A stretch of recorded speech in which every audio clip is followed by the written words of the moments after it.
Bismillahirrahmanirrahim. Assalamualaikum warahmatullahi wabarakatuh. Bismillahirrahmanirrahim. Alhamdulillahi rabbil alamin. Wassalatu wassalamu ala sayyidina wa maulana wa syafi'ina wa habibina Muhammad afdalil anbiya'i wa khatamil mursalin wa ala alihi wa sahbihi wa man tabi'ahu bi ihsan min yaumina hadha ila yaumil ba'thi waddin. Hadaratul muhtaramin, ashabal fadilah, sadatul ulama wal masyayikh, hadaratul mustasyarin, hadaratul ru'asa syuriyah, ashabal ma'ahid, ashabat turukis sufiyah, sadati wa sayyidati ayyul hudur. Alhamdulillah, hari ini kita diberi kesempatan sehat walafiat, diberi kesempatan bisa hadir di dalam masjid bimunasabati dzikra nuzuli wahyillah, nuzuli khatmi wahyillah ila khatami anbiyaih Sayyidina Muhammad sallallahu alaihi wasallam. Peringatan turunnya wahyu terakhir kepada nabi terakhir, yaitu Nabi Muhammad sallallahu alaihi wasallam. 15 abad yang lalu dunia dalam keadaan jahiliyah. Di sebelah barat ada negara besar punya agama Katolik, punya kitab suci Bible, The New Testament, punya undang-undang. Negaranya namanya Romawi. Tapi ada bagian jahiliyah yang sangat-sangat mengerikan, yaitu sistem perbudakan. Rakyat Romawi sendiri yang dianggap budak, binatang lebih dihormati daripada mereka. Budak itu boleh dijual, boleh diutangkan, boleh disewakan, boleh diapa-apakan, dibuang tong sampah juga boleh. Itu manusia padahal. Yang lebih ngeri lagi, ada tontonan terkenal namanya gladiator. Gladiator itu apa? Acara budak diadu dengan budak, atau budak diadu dengan binatang buas, ditonton oleh pembesar negara dan pembesar agama dan masyarakat.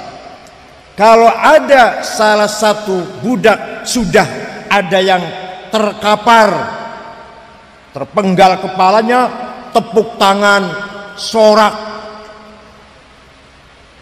gembira ria, berarti acara sukses.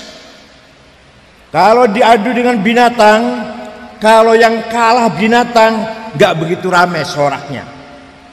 Tapi kalau yang mati itu budak, binatang yang menang, waduh soraknya luar biasa. Rajanya, semua pejabat istana, pejabat agama, pembesar agama berdiri tepuk tangan. Acara namanya apa? Gladiator. Seorang kaisar Nero terkenal dengan kezalimannya, membakar hidup-hidup kurang lebih 600 budak, dijadikan penerang jalan. Jadi bangkainya itu budak dibakar jadi penerang jalan, dan dia lewat di jalan itu sambil merasa puas melihat mayat-mayat yang terbakar di kanan kiri jalan. Itulah jahiliyah Romawi. Ini sedikit saja contohnya, satu aja. Nah, kalau mau panjang contohnya banyak, baca sendiri ya. Bukunya juga ada, mau baca Will Durant ada, mau karangan Will Durant sejarah dunia. Di sebelah timur ada negara Persia, sudah punya agama namanya Zarathustra. Kitab sucinya Avesta Sandinista. Sudah punya hukum, kitab undang-undang namanya Hammurabi. Terkenal kitab undang-undang Hammurabi. Ya, tidak ada perbudakan atau tidak seserem Romawi dalam perbudakan, tapi juga ketidakadilan, kezaliman luar biasa. Kalau yang melakukan kesalahan melanggar hukum itu orang istana, dekat istana, tetangganya orang istana, tukang pijetnya orang istana, tukang cukurnya orang istana, ada hubungan tukang masak di istana, tidak tersentuh oleh hukum. Tapi kalau yang melanggar hukum itu model sampean, kelihatan model alas, akan kena hukum yang sangat berat, dipaku kepalanya, dibuang jadi makanan buas, dibuang ke jurang, dimasukkan ke drum, dan drumnya digelundungkan di jurang. Itu cara menghukumnya negara Persia ketika itu. Barat jahiliyah, timur jahiliyah. Sekarang Arab tengah-tengah. Arab Jazirah Arabia sempurna jahiliyahnya. Agama tidak jelas, Tuhan tidak jelas, yang disembah batu, berhala, tidak ngerti ilmu pengetahuan, nggak ngerti undang-undang, aturan, tata krama nggak ada, lembaga pendidikan nggak ada, aturan, etika, moral, norma nggak ada, mudah perang satu sama lain, hanya masalah sepele, bisa 40 tahun perangnya. Antara perang Fijar, Rasulullah masih umur 14 tahun, membawakan anak panah untuk pamannya Abu Thalib ketika masuk perang Fijar 40 tahun. Gara-garanya ada tamu, ontanya tamu disembelih, dicuri lah. Kalau kita ada tamu sepeda motornya disembelih, dicuri. Itu 40 tahun perang, namanya perang Fijar. Kalau bapaknya mati, ibunya masih beres, diambil oleh anaknya sendiri. Masih beres lah, kira-kira dilihat masih beres. Kalau punya anak perempuan, takut menjadi beban berat, menjadi beban keluarga, memalukan, ditanam hidup-hidup. Sayyidina Umar sebelum Islam pernah menanam anak putrinya, sudah usia 9 tahun. Tanam hidup-hidup. Jahiliyah, tidak ada sekolah, nggak ada baca tulis. Yang bisa baca tulis di Mekah ketika itu tidak lebih dari 10 orang. Umayyah bin Abi Salat, Qus al-Ayadi, Antaroh al-Absi, Ibnu Ummi Maktum, siapa lagi? Ka'ab bin Zuhair, Zuhair bin Abi Salma, itu orang bisa nulis. Lainnya buta huruf. Termasuk Nabi Muhammad juga ummi, tidak bisa baca, tidak bisa tulis. Sebab kalau bisa baca, bisa tulis, Qur'annya disampaikan, oh dapat belajar itu, dapat sekolah itu, karangan dia itu. Tapi kan Nabi Muhammad tidak bisa baca, tidak bisa tulis, tiba-tiba menyampaikan kalam yang luar biasa. Bagus indahnya redaksi dan konten isinya luar biasa, maka orang akan tercengang, dari mana Muhammad ini? Belajar nggak pernah, sekolah nggak pernah, melancong lama ya tidak pernah, ke luar negeri misalkan yang lama gitu, paling-paling berangkat dagang, membawa dagangannya Siti Khadijah, itu pun hanya sebentar. Dari mana itu dia bisa menyampaikan kalam yang luar biasa? Itulah Nabi Muhammad SAW.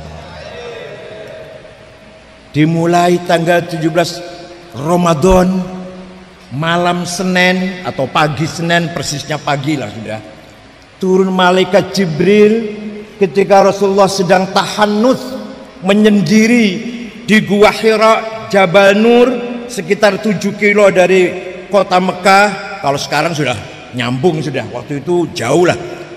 Sendirian, gelap gulita dalam gua, datang malaikat Jibril dengan membawa wahyu pertama, Iqra bismi rabbikal ladzi khalaq.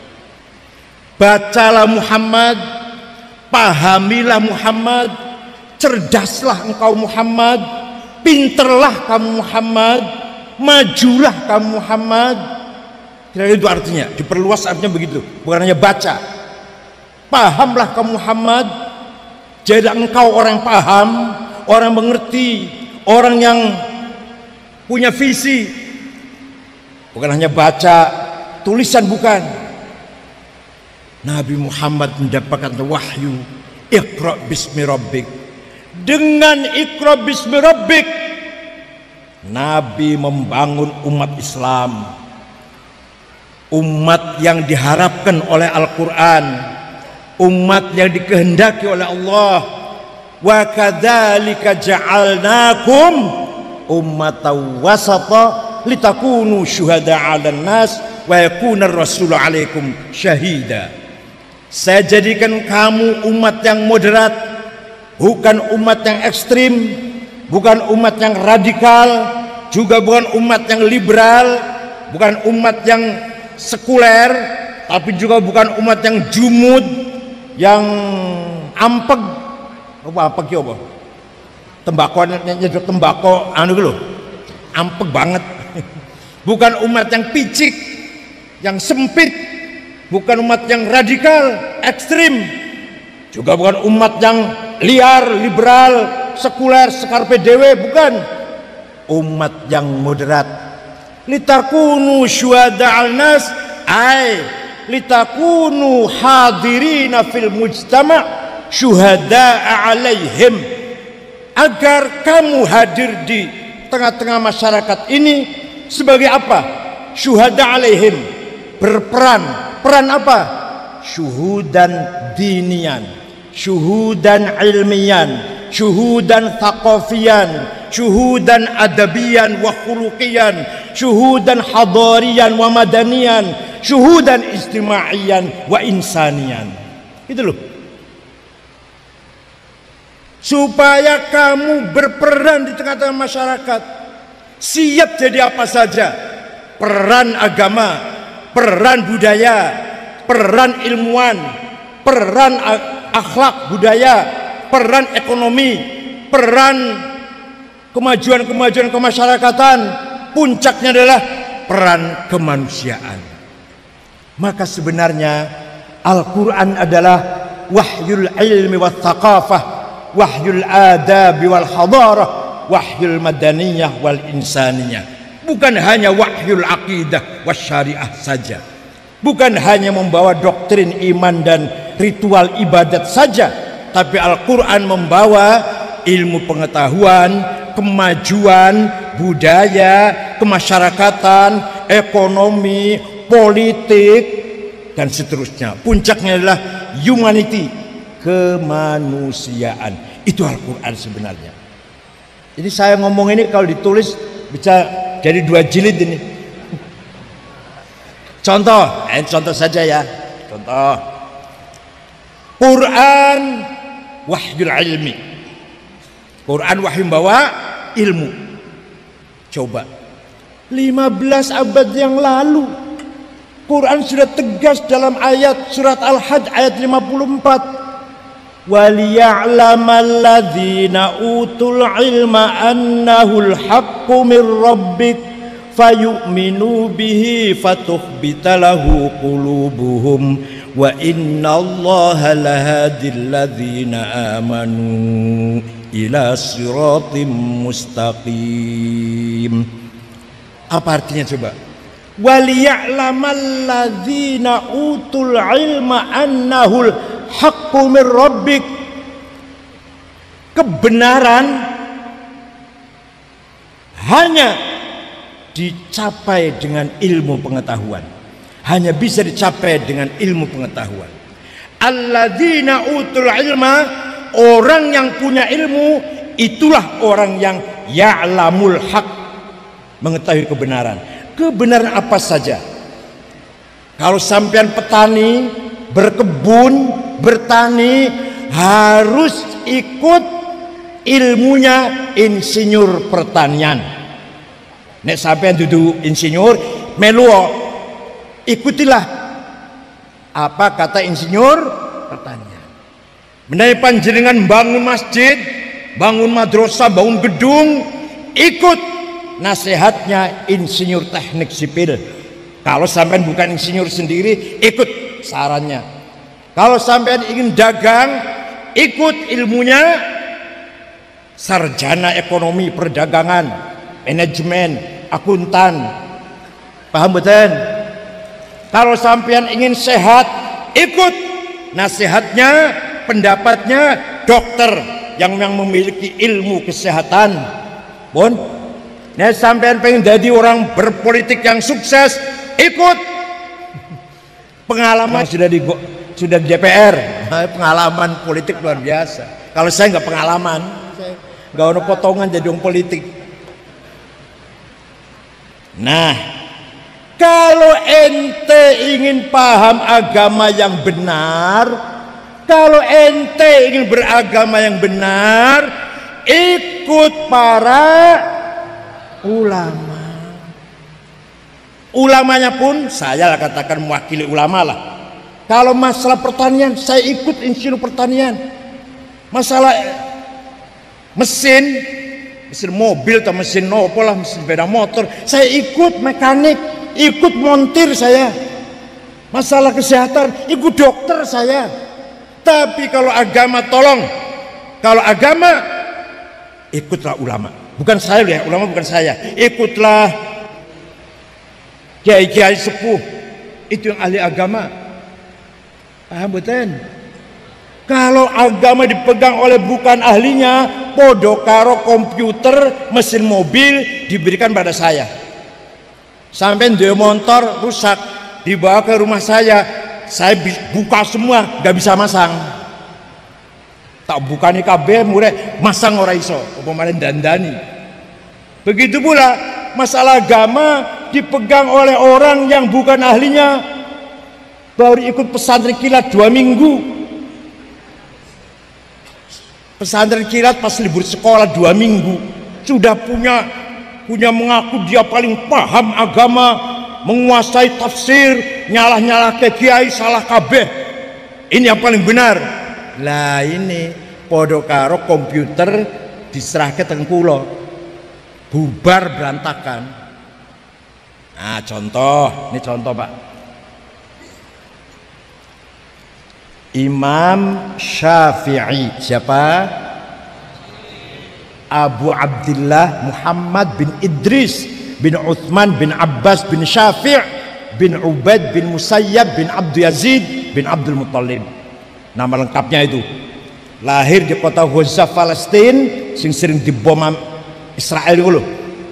Tahun 150 Hijriah, wafat di Fustat, daerah Fustat, Kairo, Mesir, tahun 204 Hijriah.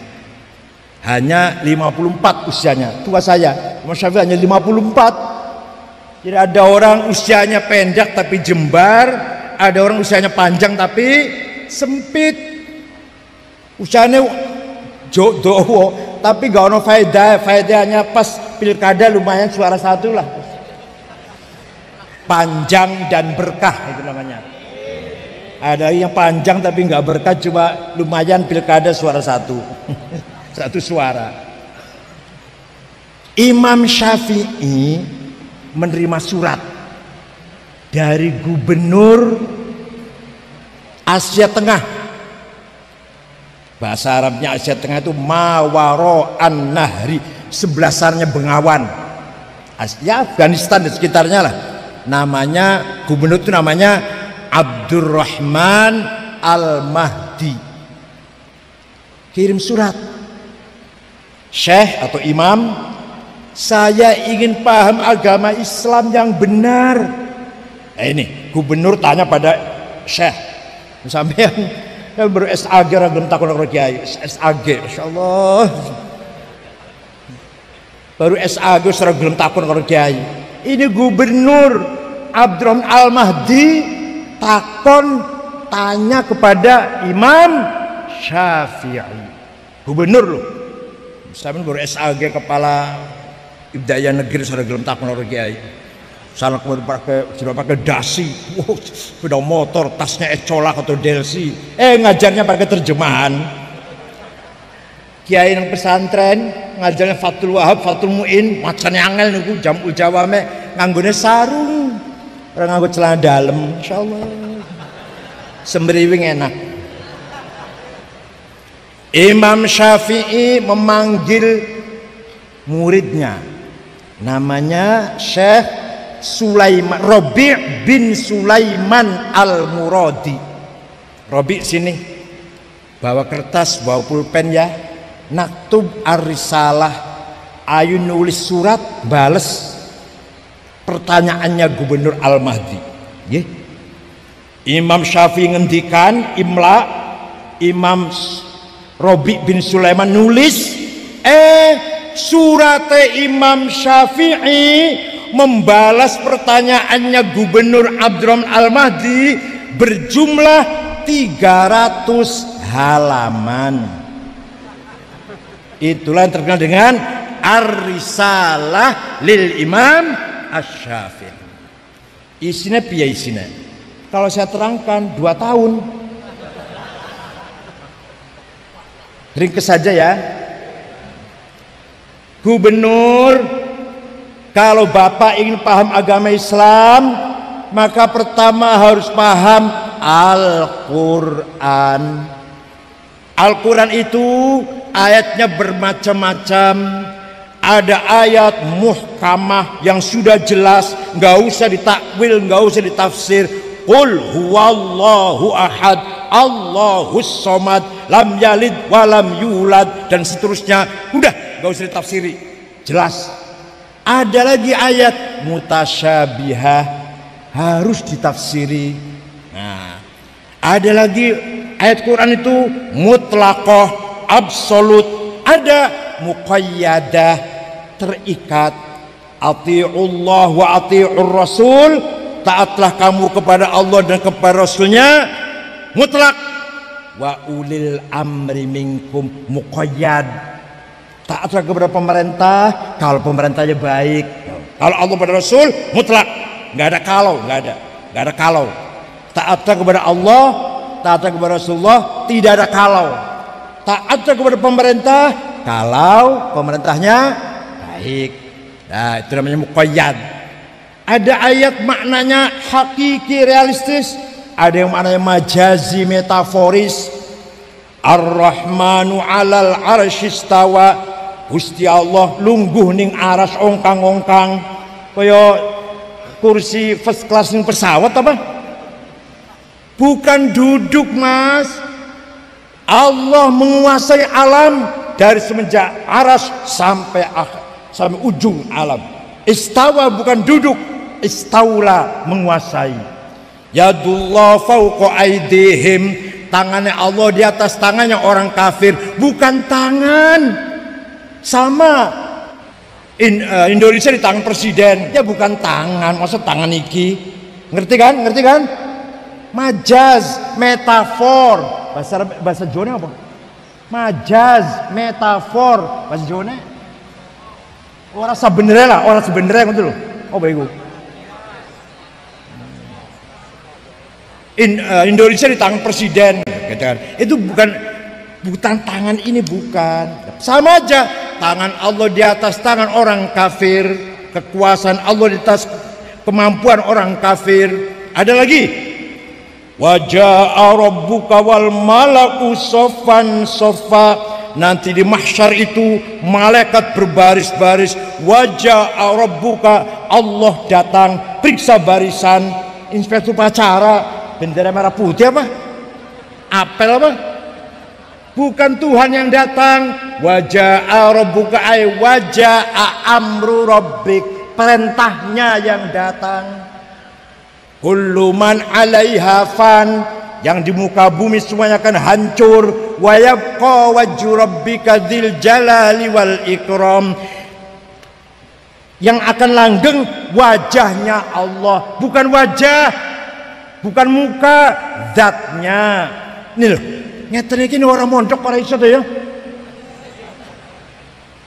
Kalau 2 minggu pesan kilat terus paham ngene durung kira-kira. Jangan coba-coba nafsir Al-Quran kalau hanya 2 minggu pesan kilat. Nah, ada lagi ayat nasikhah yang menjelit, ada lagi ayat mansukhah yang didelait. Ya Allah, nggak sembarangan. Wes, kata Imam Syafi'i, kalau sudah paham Quran seperti itu belum cukup, harus paham hadis. Harus paham apa? Hadis Nabi itu ada 4 grade. Ada mutawatir, marwahu jam'un an jam'in la yuhtamalu fihil kidbu wal khata. Hadis yang tidak mungkin bohong, tidak mungkin keliru, namanya mutawatir. Ada lafdzon wa ma'nan, tapi yang paling banyak ma'nan la lafdzon. Ada nomor 2, hadis masyhur terkenal. Nomor 3, hadis aziz yang baik. Nomor 4 yang paling rendah, hadis ahad yang rawinya yang meriwayatkan 1-2 orang. Dah, kenapa harus pakai hadis? Nah, dengarkan Bu, mumpung ketemu dengan saya, dengarkan. Di Quran itu perintah sholat berkali-kali, sampai 62 kali. Aqimus sholah, aqimus sholah, aqimus sholah. Yang tidak sholat, masalakakum fi sakor, kenapa kamu masuk neraka sakor? Qalu lam naku minal musallin, karena saya tidak sholat.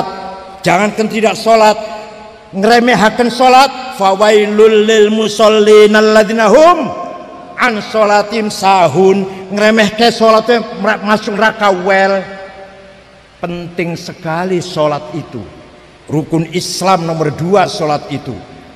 Begitu pentingnya sholat, segitu pentingnya sholat dalam agama Islam.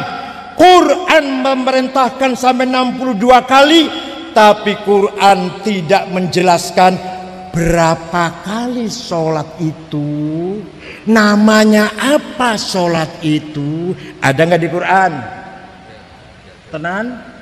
Orang tahu baca Quran? Baca Quran kulhu kalau falak nas, Al-Fatihah, ayat kursi, ilmu samawat, ya Allah Muhammad, pulang bawa berkat. Tapi penting, berkat penting, berkat penting. Kulo iso sampeyan karena sejak kecil makan berkat kalau bapak kulo. Paham mboten?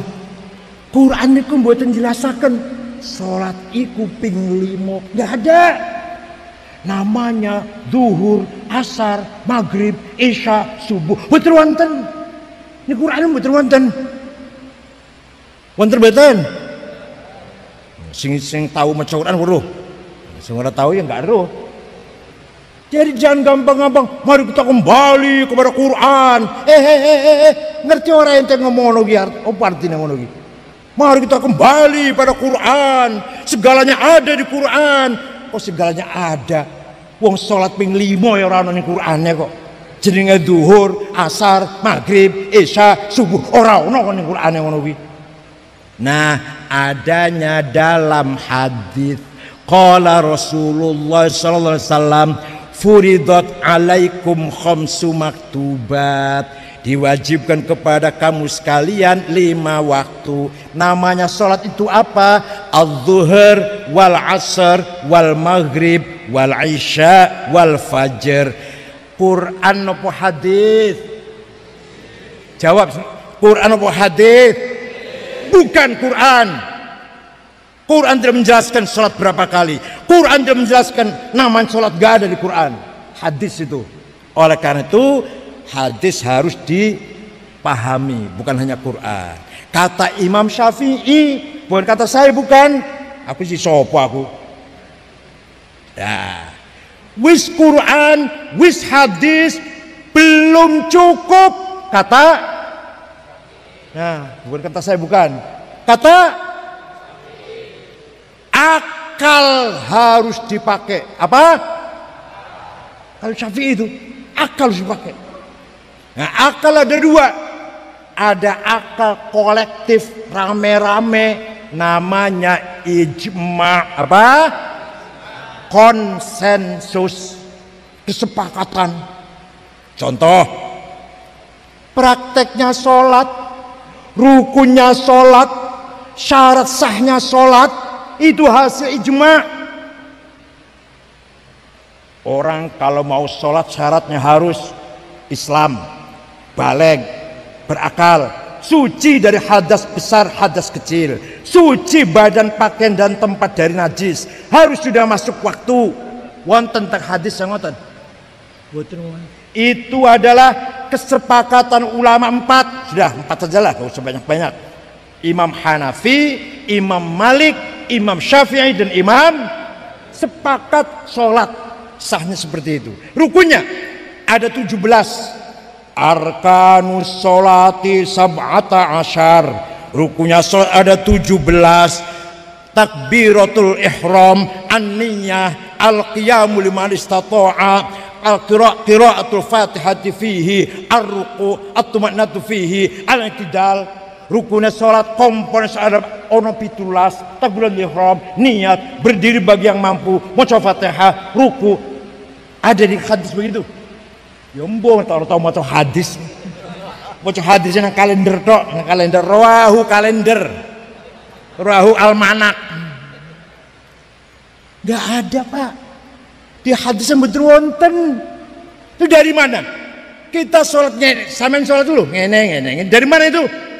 Dari, ayo jawab. Dari ijma'ul. Nah, kalau kita Indonesia dari Imam Syafi'i, udah kita Indonesia. Imam Syafi'inya dari mana? Dari gurunya Imam Malik. Imam Malik dari mana? Dari gurunya Imam Robi'ah namanya. Laki-laki Robi'ah tuh. Imam Robi'ah dari mana? Dari gurunya Imam Khorijah. Imam Khorijah dari mana? Dari bapaknya Sayyidina Zaid bin Thabit. Sayyidina Zaid dari siapa? Dari Rasulullah sallallahu alaihi wasallam. Sahabat kok. Imam Syafi'i bisa sholat kayak gitu dari gurunya Imam Malik. Imam Malik dari gurunya Imam Robi'ah. Imam Robi'ah dari gurunya Imam Khorijah. Imam Khorijah dari bapaknya sahabat Zaid bin Thabit. Sahabat Zaid dari mana? Rasulullah SAW.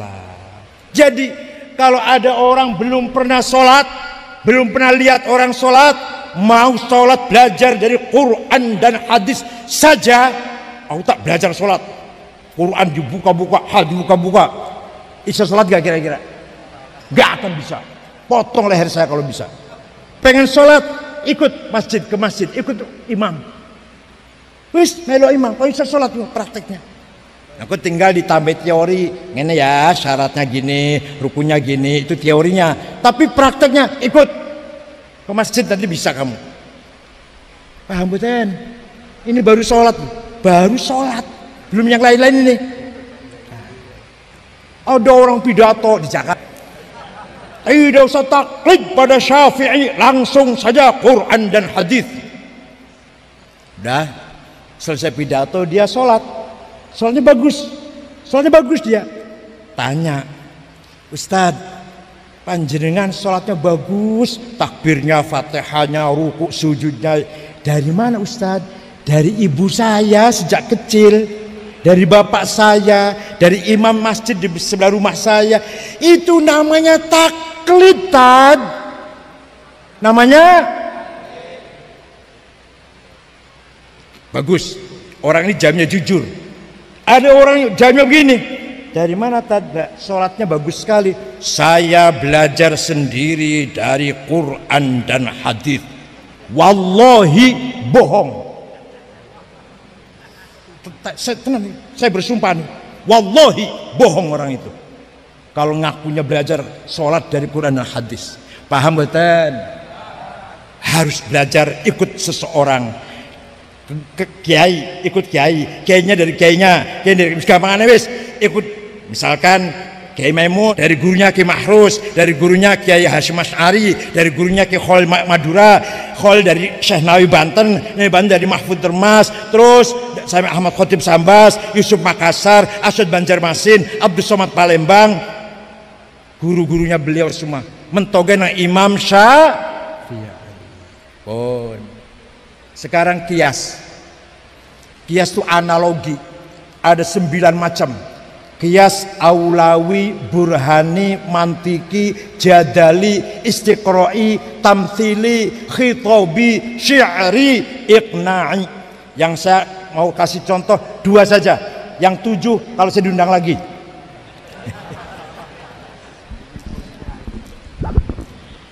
Qiyas burhani. Qiyas apa? Qiyas fakta. Ayo apa? Sabu-sabu, ekstasi, ganja, haram nopo halal? Ono ning Qur'ane haram. Inna sabu haram. Wonten ayat Qur'an ngoten. Ono hadise qala Rasulullah al ganja haram riwayat Bukhari. Wonten. Dako haram. Dikiaskan kepada khamr. Khamr ning Quran haram. Ya ayyuhalladzina amanu innamal khamru wal maisir wal ansab wal azlam rijsum min amali syaitan fajtanibu. Khamr itu haram. Tinggalkan, jangan minum khamr. Nah, iki barang ganja iki atau sabu-sabu podo karo khamr, buktinya podo-podo memabok. Nek podo mabuk kan berarti podo karo khamr. Nek podo karo khamr berarti haram. Berarti iki barang haram. Hadza muskir wa kullu muskirin khamrun wa kullu khamrin haram. Fa hadza haram. Ngeten orang ngaji guys ngeten iki. Nah, hanya pesan kilat 2 minggu enggak bisa ngene iki. Jadi ganja itu haram apa halal? Kenapa? Kias dengan kias apa namanya? Burhani, fakta. Ada lagi nomor 2, kias aulawi. Nempeleng, mukul ayah dan ibu. Kenging mboten. Ora ono iki Qur'ane. Ora ono larangane, ora ono. Quran mboten wonten. Jangan mukul ayah ibu ya, mboten wonten. Mboten wonten. Yang ada wala taqul lahuma uffi wala tanharhuma. Kamu jangan ngomong kasar dan bentak-bentak ayah ibu, haram. Nek ngono mlebu nang omahe ayah ibu enggak usah bentak-bentak, taboki wae ibu. Ngoten. Harus pakai kias aulawi namanya.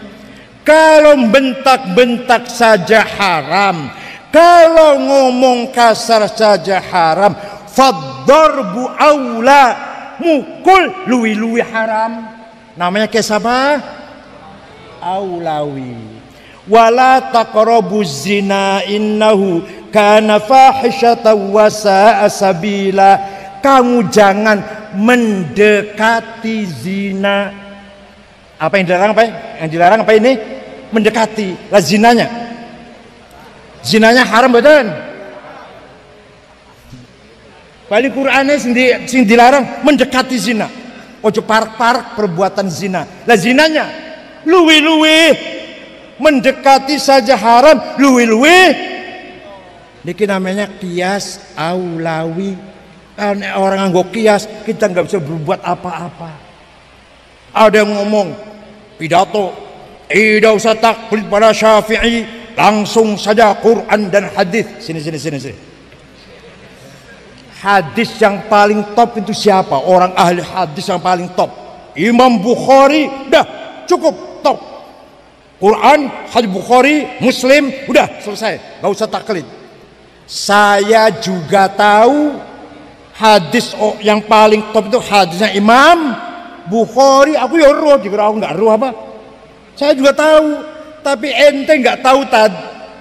Saya tahu Imam Bukhari ahli hadis nomor 1, tapi ente nggak tahu apa? Imam Bukhari yang hadis sahih semua itu top, muhaddis nomor 1, murid Imam Syafi'i. Imam Syafi'i wafat tahun 204, Imam Bukhari wafat tahun 256. Ning kafre, ning kulite, ning sampule kitab Bukhari ngeten mune. Sahih Al-Bukhari, Jama' wa Tasnif Al-Muhadditsul Kabir Muhammad Al-Bukhari Al-Mutawaffa sanata 256, Syafi'iyul madhab. Ning sampule kitab ini kitab Sahih Bukhari dikumpulkan oleh Al-Bukhari Muhammad bin Ismail Al-Bukhari wafat tahun 256, bermadhab sampai SAG orang bermadhab. Masya Allah, baru SAG keluaran perguruan tinggi swasta, masuk seminggu 2 kali, Jumat atau Sabtu, dosennya sering sakit, sampean sering bolos, pas. Bayar 15 juta di wisuda wis. Jadi Imam Bukhari itu murid Imam Syafi'i. Ya udah kalau gitu ganti Haji Abu Dawud. Abu Dawud itu muridnya Imam Ali bin Hasan. Ali bin Hasan murid Imam Syafi'i. Ya udah hadis Turmudi. Turmudi itu muridnya Imam Ishaq bin Rahaweh. Ishaq bin Rahaweh muridnya Imam Syafi'i. Ayo mau apa ayo? Paham nggih? Nah, itu artinya ketika kita ingin benar harus bermadhab kepada salah satu imam, tapi di Indonesia madhab Syafi'i. Maka dengan Iqra lahirlah ilmu usul fikih. Dengan Iqra lahirlah ilmu pengetahuan. Dengan Iqra majulah umat Islam. Peradaban, kemajuan teknologi hanya dimulai dengan Iqra bismi rabbik. Satu lagi ya.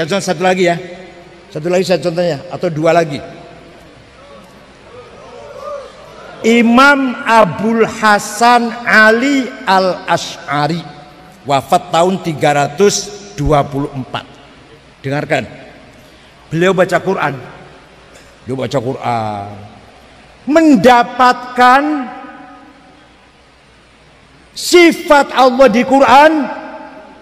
Ayo sama maca Quran ora? Sering maca Quran betul sampean? Innallaha sami'um basir. Gusti Allah itu maha mendengar, maha melihat. Innallaha ala kulli syai'in qadir. Allah maha kuasa segala sesuatu. Innallaha bikulli syai'in alim, maha mengetahui. Hayyun qayyum rahman rahim. Ngoten nggih? Maha belas kasih, ghafur rahim, maha pengampun, hayyun qayyum, maha hidup. Wes, paham? Maha mendengar, maha melihat. Pun tidak ada sifat wujud. Jadi Quran betul wonten Allah itu ada. Betul wonten ayat ngoten niku. Aku ngomong karo wong ora tau maca Quran bingung. Saya ngomong kalau sampean ora tau maca Quran bingung ngene iki. Quran niku mboten wonten, Bu. Ayat mune ngeten, Allah itu ono. Betul wonten ayat wonten niku. Paham betul?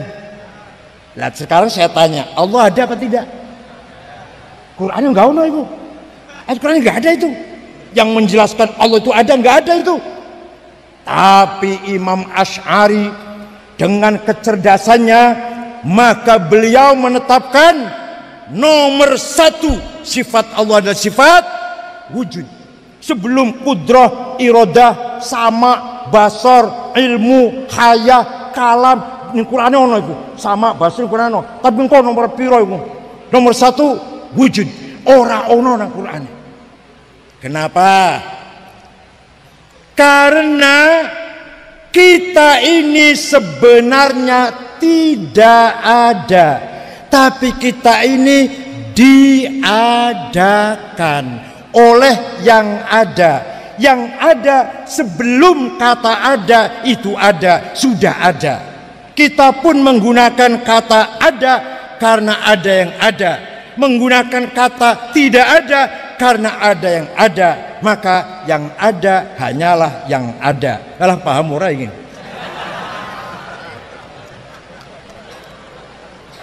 Kita ini sebenarnya tidak ada, paham?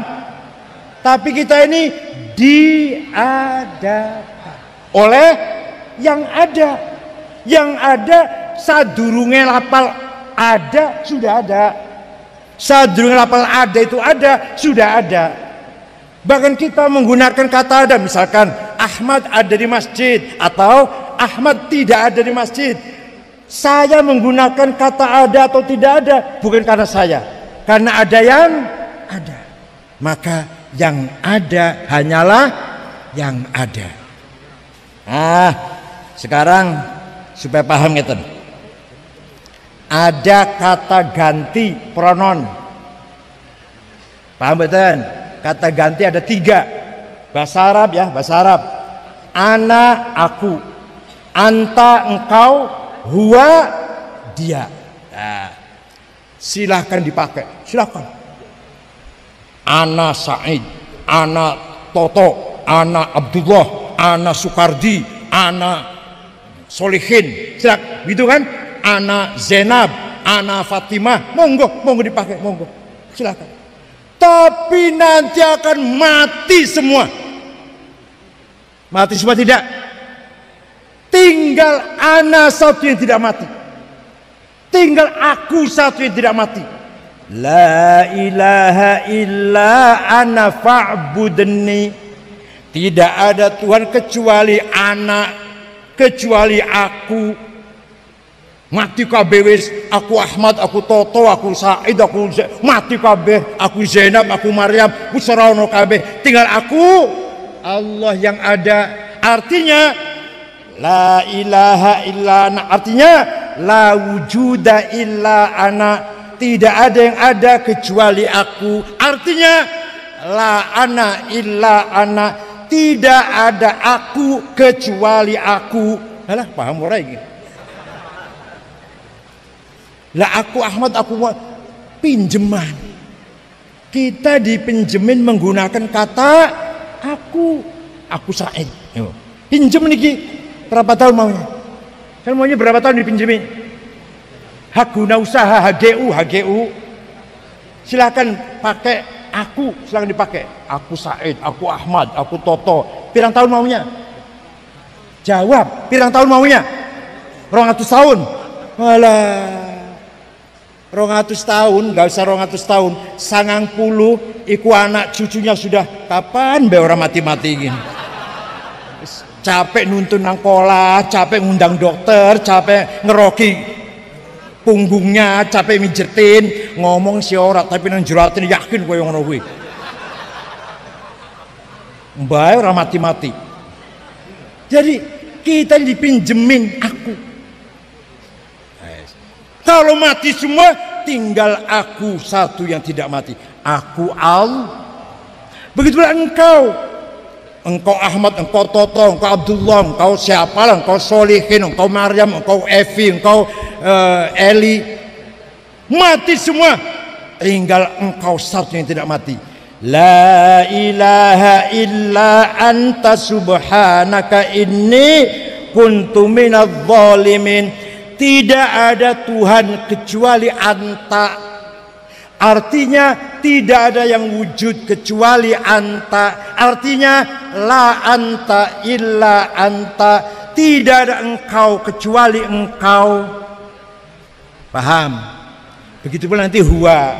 Jadi hakikate aku, engkau, dia, siapa? Jawab, siapa? Hakikate aku sapa? Hakikate engkau sapa? Hakikate dia siapa? maka yang ada hanyalah aku, engkau, dia, Allah. Dengan demikian Imam Asy'ari berani mengatakan sifatnya Allah nomor satu, sifat wujud. Nomor dua, nomor tiga, nomor empat, nomor lima, nomor enam, wahdaniyah. Nomor tujuh, qudrah, iradah, dan seterusnya. Alhamdulillah, apal ini. Ahli sunai. Ayo, jenengan mantep boten melo Imam Syafi'i, mantep boten melo Imam Asy'ari. Yakin mantep? Ojo ucul, awas. Engko turun-turun terus melo HTI les, insyaallah enggak mutu blas. Siji maneh, Kiai Haji Hasyim Asy'ari, pendiri NU, kakeknya Gus Dur, pahlawan nasional. Opo hebatnya opo Hasyim Asy'ari? Tahun 15 atau 16 sekitar itulah, tahun 1916, dunia Islam ini masih dipimpin satu pemimpin namanya Khalifah di Turki. Khalifahnya namanya Khalifah Ottoman. Mohon paham, dunia Islam itu namun setunggal pemimpinnya, Khalifah di Turki. Yes. Tapi waktu itu negara-negara, wilayah-wilayah Islam itu dijajah. Benar pemimpinnya satu, tapi wilayah-wilayah itu dijajah oleh penjajah. Maroko, Tunis, Aljazair, Suriah dijajah Perancis. Mesir, Sudan, Irak dijajah Inggris. Libya dijajah Itali. Indonesia Belanda. Padahal pemimpin Islam satu, khalifah, tapi wilayah dijajah. Kiai Hasyim Asy'ari tahun 16 sudah mengeluarkan jargon, sudah mensupport semangat apa? Semangat nasionalisme dengan mengatakan hubbul waton minal. Hasyim Asy'ari itu bukan hadis, bukan. Ada pejabat yang pidato, Nabi bersabda mencintai tanah air bagian dari iman. Bukan hadis Pak pejabat. Itu dawuh Hasyim Asy'ari tebuireng. Wes. Kenapa Kiai Hasyim itu mengatakan demikian? Beliau sudah arif. Beliau sudah tahu nanti khilafah ini akan bubar. Kalau sudah bubar, negara Islam akan terkotak-kotak satu-satu menjadi negara kebangsaan nasional satu-satu. Nanti kalau sudah menjadi nasional, jangan sampai kita di sini nasionalismenya lepas dari agama. Maka Hasyim Asy'ari buru-buru cepat-cepat menggabungkan antara agama dan nasionalisme dan agama. Hebat wonten. Wonten mboten kiai saliyane beliau sing koyo ngene iki? Ono ora kiai sing koyo waktu itu lho, jangan sekarang. Waktu tahun 16, ono ora kiai sing gak ada dawuh koyo ngene iki. Hasyim Asy'ari sudah tahu ini bakalnya khilafah ini bubar. Nek wis bubar bakalnya dewe-dewe. Nek dewe-dewe berarti nasionalis. Nasional nanti belum tentu religius. Maka di kita Indonesia, waktu itu belum ada kata Indonesia, belum. Di kita di sini Nusantara lah, jangan sampai nasionalismenya lepas dari agama. Cepat-cepat oleh Hasyim Asy'ari digabungkan antara nasionalisme dan agama dan nasionalisme. Masya Allah. Betul, tahun 24 Khilafah Utsmani bubar. Yang membubarkan seorang bernama Mustafa Kamal Ataturk. Daerah-daerah dijajah masing-masing. Cuma Turki nggak dijajah, tapi sudah jadi nasional negara Turki. Sudah presiden, namanya Mustafa Kamal Ataturk. Khalifah dibuang ke Jerman. Terakhir namanya Abdul Majid. tahun 30-an ono wong Kristen Ortodok orang Damaskus namanya Michel Aflaq. Siapa? Punya ide bikin partai politik Arab, bikin partai politik Arab. Berdiri partai pertama di Arab namanya Partai Ba'ath. Partai apa? Apa dasarnya? Ideologinya nasionalis, sosialis, sekuler. Watoniyah, Ishtirokiyah, Ladiniyah. Sekuler itu Ladiniyah, bukan ateis, bukan, tapi nggak ngurus agama. Sekuler itu artinya agama nggak usah didakwahkan, nggak usah diprogramkan. Itu sekuler. Kalau ateis anti agama, kalau sekuler nggak anti agama, tapi agama nggak usah jadi program negara lah. Sekuler. Mengkader beberapa aktivis Arab dari Suriah, Abdul Karim Qasim, Hafid Asad, Abdul Halim Khaddam, Said Muallim, antara lain. Dari Mesir, Zakaria Muhyiddin, Muhammad Najib, Jamal Nasir, Anwar Sadat. Dari Irak, Hasan Bakar, Saddam Hussein, Tohes Ramadan, Tariq Aziz. Dari Libya, Abdul Salam Jalud. Dari Sudan, Ja'far Numeri. Dari Tunis, Habib Bourguiba. Dari Aljazair, Hawari Boumediene, Shadli bin Jadid, Ibn Bella. Ringkas cerita, pemuda-pemuda dikader oleh Michel Aflaq menjadi aktivis politik gerakan Ba'ath melawan penjajah. Menang. Maka Suriah, Irak, Mesir, Aljazair, Sudan, Libya merdeka. Setelah merdeka, ini negara menjadi negara nasionalis, sekuler, sosialis. Di belakangnya Soviet. Nah, Amerika kebakaran jenggot, walaupun nggak jenggotan sih. Amerika dan Inggris kebakaran jenggot, buru-buru bikin negara supaya nyaingi nih negara sosialis ini. Ini negara Soviet KB.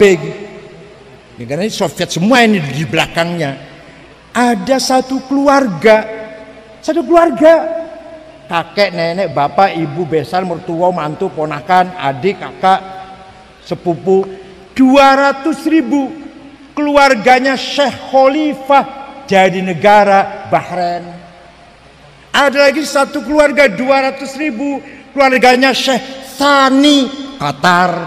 Ada lagi 2 keluarga Syekh Jabir karo Syekh Sobah 300.000 Kuwait. Ada lagi 7 RT, 7 dusun Abu Dhabi, Dubai, Sharjah, Rasul Ain, Fujairah, Ajman, di negara Emirat. Jadi kalau Mesir, Suriah, Irak, Sudan, Aljazair, Tunis, Libya merdeka dengan semangat nasionalisme, dengan semangat sosialisme, kalau Kuwait, Qatar, Bahrain, Emirat berdiri negara itu hadiyatan wasilah wa rahmatan nazilah wa barakatan syamilah min hadarati Amerika wa Inggris. Paham betul? Jadi beri negara Kuwait, Qatar itu hadiah sama dengan Brunei, sama dengan Singapura, sama dengan New Zealand. Itu negara berinya hadiah dari sekutu itu. Bukan berjuang, bukan. Beda dong dengan kita. Beda betul dengan kita. Nah, jadi kesimpulannya di Arab antara nasionalis dan Islam belum ketemu sampai sekarang. Tahun 38 atau 37 lah, 37-38, seorang pejuang muslim membentuk partai politik menyaingi partai Ba'ath, Ikhwanul Muslimun. Ringkas cerita, tahun 65 Jamal Nasir yang sosialis itu bentrok dengan Ikhwanul Muslimun. 6 ulama besar digantung Ilate Meled, Ilate Njolo digantung di Medan Tahrir. Said Qutb, Ashmawi, Zaki Muhandis, Umar Tilmisani, Al-Hudaybi, ulama besar digantung, ditonton rakyat. Itu kalau udah bentrok di Arab itu. Hafid Asad pernah membakar satu kota Halab, Haleb, mati semua satu kecamatan itu. Saddam Hussein pernah membakar kota Halabja, mati semua 5.000 orang di Halabja, gede cilik tuan nom. Alhamdulillah di Indonesia nasionalismenya religius, agamanya Islam, semangatnya nasionalis. Paham betul? Dasarnya Pancasila. Ada yang salah paham atau nggak mau paham, dikira kalau Pancasila itu ganti agama. Boten mas, agama Islam tetap Islam. Hanya kita dalam bernegara berbangsa ini dasarnya adalah silakan sampean sholat 5 waktu masih kurang, qobliyah ba'diyah masih kurang, duha masih kurang, qiyamul lail tahajud witir masih kurang, sholat hajat. Apa terkurangi, terganggu oleh Pancasila? Sampean poso Ramadan masih kurang, 6 hari ketika Syawal masih kurang, Senin Kemis masih kurang, poso Asyura, poso Rajab, nisfu Sya'ban masih kurang, puasa Nabi Dawud sedino poso sedino ora. Apa terganggu oleh Pancasila? Sampean zakat, infak, sedekah, jariyah, hibah, wakaf, nazar, fidyah terganggu oleh Pancasila? Pancasila hanyalah filsafat kebersamaan. Dasar kebersamaan kita menjadi bangsa Indonesia dasarnya Pancasila. Sampeyan wong Islam silahkan sholat tiap hari, jangan meneng-meneng, ojo meneng-meneng, maca Quran ojo meneng-meneng, tidak terganggu oleh Pancasila. Jadi Pancasila jangan dianggap mengganggu agama atau mengurangi ya ora, apa yang ganggu, ngurangi agama kita ora, apa mengganggu. Paham betul? Nah, oleh karena itu ulama Nahdlatul Ulama ketika tahun 36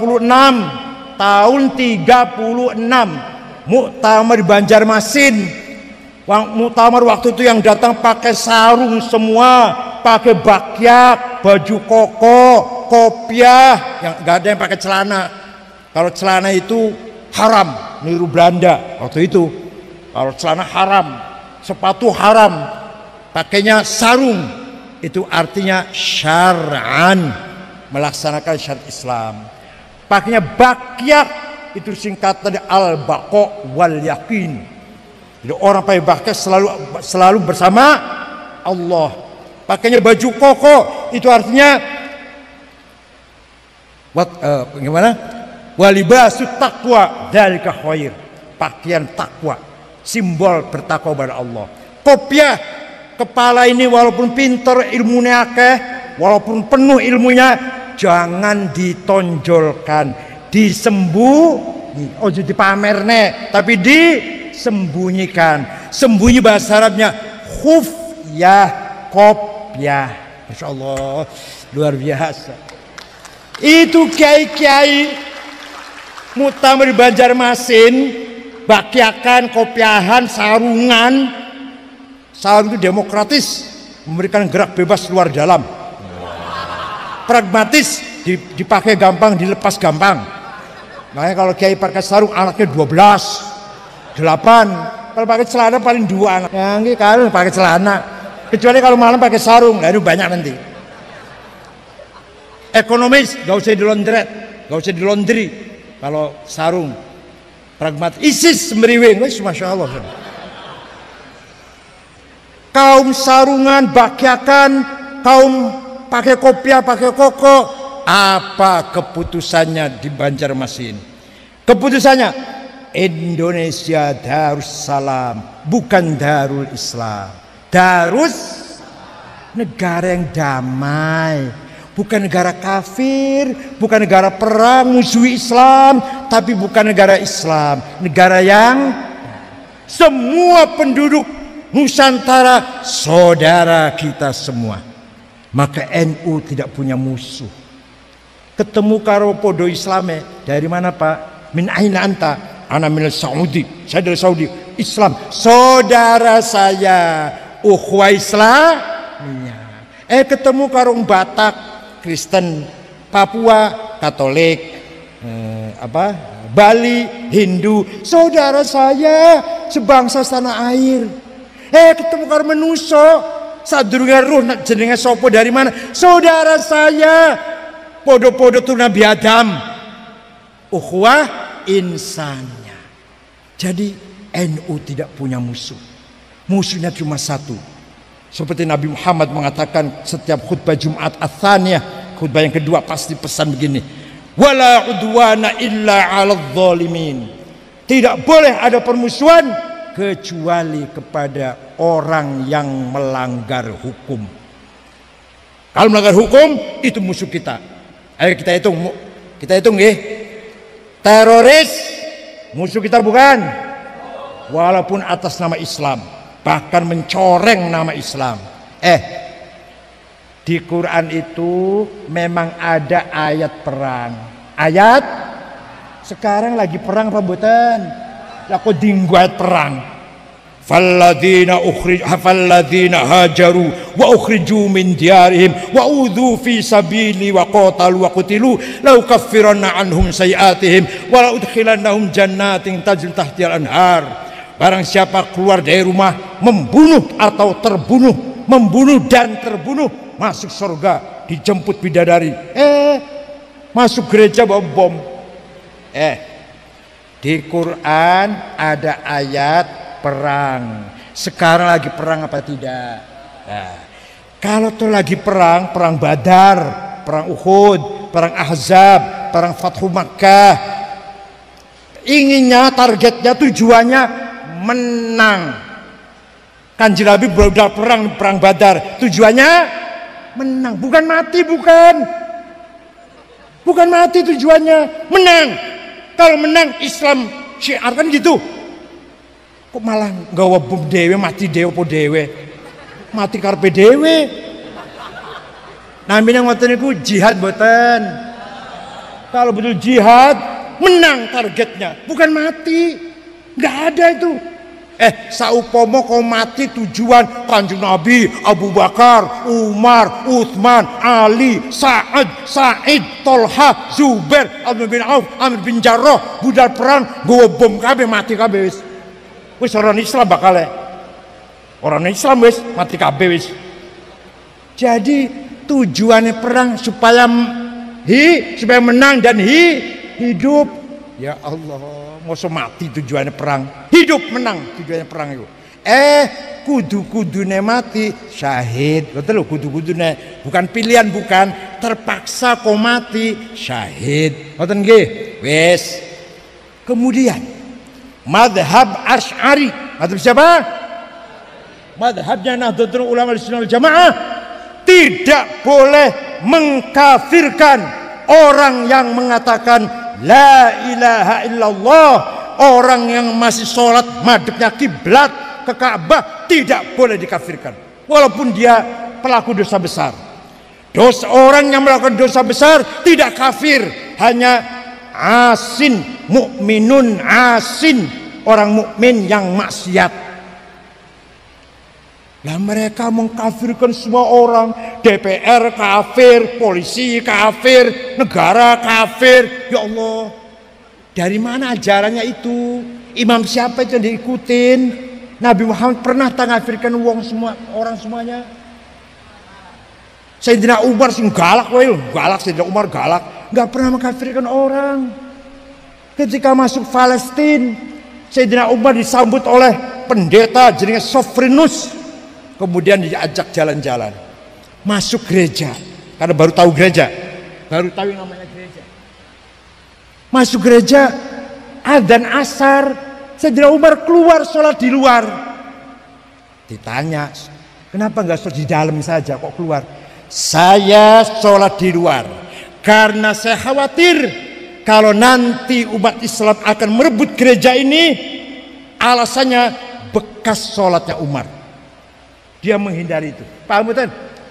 Sayyidina Umar mau sholat di dalam gereja. Alasannya takut, khawatir kalau umat Islam nanti ngerebut gereja iki.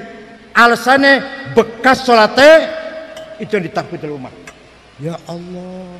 Kanjeng Nabi menerima hadiah dari gubernur Mesir yang agamanya Kristen Ortodok Koptik. Hadiah apa hadiah? Kuda besar, keledai yang kecil, dan perempuan cantik namanya Maria Al-Qibtiyah. Diterima Kanjeng Nabi, dinikah, gak ada putra Ibrahim tapi wafat masih kecil. Masya Allah, hubungan antara Islam dan Kristen baik sekali, harmonis sekali. Paham bukan? Ketika perang salib Salahuddin Al-Ayyubi dari Mesir, perangnya dengan Romawi. Tidak perang dengan orang Kristen di Mesir, orang Kristen di Syria, orang Kristen di Palestina. Tidak diperangi oleh Salahuddin Ayyubi. Yang diperangi yang musuhin, yaitu Kristen Romawi waktu itu. Namanya perang salib. Salahuddin Ayyubi dari Mesir berangkatnya memimpin perang. Kristen Mesirnya gak diganggu. Kristen Mesirnya itu. Kristen Suria gak diganggu. Kristen Palestina tidak diganggu. Ya Allah. Orang tahu mau sejarah ya, Masya Allah. Aku dongeng ini orang ngerti, orang tahu mau sejarah. Paham betul? Itulah berangkat dari Iqra bismi rabbik. Islam membangun peradaban, Islam membangun ilmu pengetahuan, Islam membangun masyarakat, Islam membangun kemajuan. Maju di bidang politik, maju di bidang ekonomi, maju di bidang ilmu pengetahuan, maju di bidang budaya, maju di bidang seni dan olahraga. Berangkat dari Iqra bismi rabbik. Sekian, mudah-mudahan ada manfaatnya. Syukran wa dumtum fil khairi wal barakati wan najah. Wallahu yahfazkum jami'an min kulli bala'in wa mihanin wa fitan. Wa yaj'al lakum farajan wa makhraja wa yakhudhu bi aidina lima fihi salah wal khair wal barakah. Allahumma ij'al Qur'ana qarin lana qarina waj'al Qur'ana lana syafi'a waj'al Qur'ana hadiya wa sirajan munira. Ya Allah, jadikan Al-Qur'an sebagai sahabat kami, sebagai pendamping kami, sebagai petunjuk kami, dan sinar yang menyinari kami selama hidup dan nanti di akhirat. Ya Allah, jadikanlah Al-Quran kitab suci yang kami mampu mengamalkan dengan benar, memahaminya dengan benar, mengamalkan dengan benar. Birahmati arhamar rahimin. Syukran wa dumtum fil barakati wan najah. Wallahul muwaffiq ila aqwamit thoriq. Wassalamualaikum warahmatullahi wabarakatuh.